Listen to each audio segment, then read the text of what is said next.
இன்று உலக வன நாள். காடுகள் தான் பூமியின் நுரையீரல்களாக கருதப்படுகின்றன.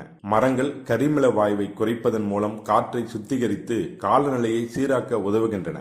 பூமியில் உயிரினங்கள் வாழ்வதற்கு அவசியமாகவும் காலநிலை மாற்றத்தை எதிர்ப்பதில் முக்கிய பங்கு வகிக்கின்றன காடுகள்.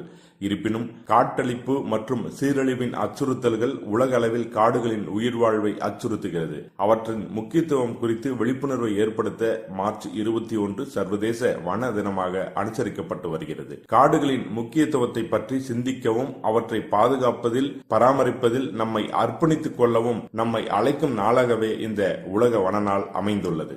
தருமபுரி மாவட்டத்தின் மொத்த நிலப்பரப்பான 4,49,777 ஹெக்டேர் பரப்பளவில் 1,65,000 ஹெக்டேர் பரப்பளவில் காடுகள் உள்ளது. இது மாவட்டத்தின் மொத்த நிலப்பரப்பில் 36.69% ஆகும். தருமபுரி மாவட்டத்தில் உள்ள 8 வன சரகங்களுக்கு உட்பட்ட பகுதிகளில் 138 காப்பு காடுகள் அமைந்துள்ளது. வனங்களை பாதுகாக்கவும் அதன் பரப்பை அதிகரிக்கவும் மத்திய மாநில அரசுகள் பல்வேறு திட்டங்களை செயல்படுத்தி வருகிறது. தருமபுரி மாவட்டத்தில் 5 வனப்பகுதிகளில் சுமார் 85 ஹெக்டேர் பரப்பளவில் 36,526 செம்மர செடிகள் நடப்பட்டுள்ளது. மேலும் வனப்பகுதிகளை ஒட்டியுள்ள இடங்களில் யானை உள்ளிட்ட வன விலங்குகளின் நடமாட்டத்தை கண்காணிக்கவும் அவைகளை பாதுகாக்கவும் நவீன கேமராக்கள் பொருத்தப்பட்டு தருமபுரி மாவட்ட வன அலுவலகத்திலிருந்து கண்காணிக்கப்பட்டு வருகிறது. இந்த ஆண்டு சர்வதேச வன தினம் காடுகள் மற்றும் உணவு என்ற கருப்பொருளின் அடிப்படையில் விழிப்புணர்வை ஏற்படுத்துகிறது. நம்மை பாதுகாக்கும் காடுகளை